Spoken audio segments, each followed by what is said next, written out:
നിങ്ങളുടെ വീട് ഞാൻ കാണാൻ കാത്തിരിക്കുകയായിരുന്നു.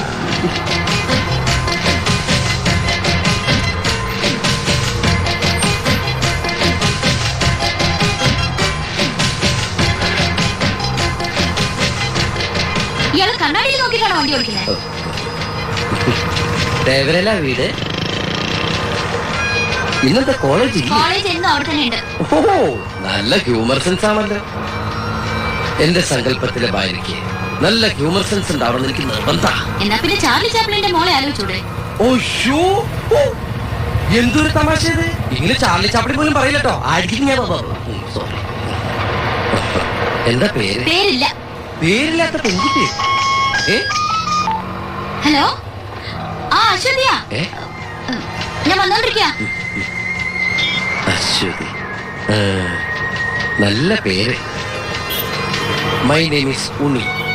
ഉണ്ണികൃഷ്ണ ഉണ്ണി, ഉണ്ണിയേശന്റെ ഉണ്ണി. മനസ്സിലായില്ലേ? ദിവ്യ ഉണ്ണിയുടെ ഉണ്ണി. ഓ, മൊട്ടയുടെ ഉണ്ണി, ഉണ്ണി. പക്ഷേ ഈ സർട്ടിഫിക്കറ്റിലൊക്കെ സൂര്യനാരായണ. ഞാൻ ചോദിച്ചില്ലല്ലോ. ചോദിക്കാത്തോണ്ടല്ലേ ഞാൻ പറഞ്ഞോണ്ടിരിക്കണേ.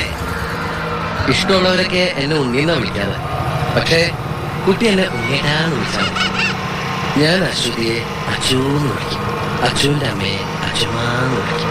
അച്ചുമാ, അച്ചുമാ.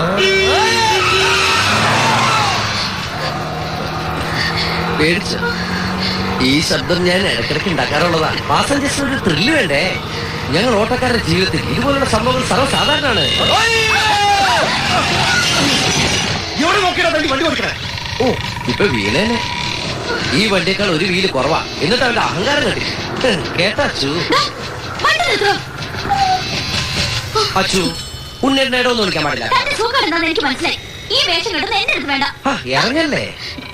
ഞാൻ കല്യാണം ഉറപ്പിച്ച പെണ്ണാ. കല്യാണം കഴിച്ചോണ്ടല്ലോ. അതെ, ആരെന്റെ ശത്രു മനസ്സിലായില്ല? ആരുമായിട്ട് എന്റെ അച്ഛന്റെ കല്യാണം ഉറപ്പിച്ചെങ്ങനെ? എന്റെ അമ്മ അവന്റെ മോനോ. ഓ, അപ്പൊ വലിയ മുറച്ചക്കനാണല്ലേ. പ്രകാശം ബാംഗ്ലൂരിൽ എന്നെ കാണാൻ വേണ്ടി വന്നിരിക്കാം. ഉടനെ തിരിച്ചു പോകും. ഓ, ഐ സി.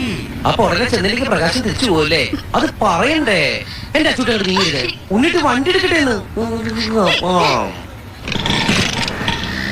നിന്നെ ഞാൻ പെട്ടെന്ന് എത്തിക്കാട്ടാ. പെട്രോൾ അടിക്കാതെ വണ്ടി നീങ്ങില്ല. 1 ലിറ്ററാ? Full tank അടിക്കേ? ഇന്നെന്താ പറ്റിയേ? വല്ല നിധി കിട്ടിയ? ഒരു നിധി കിട്ടി.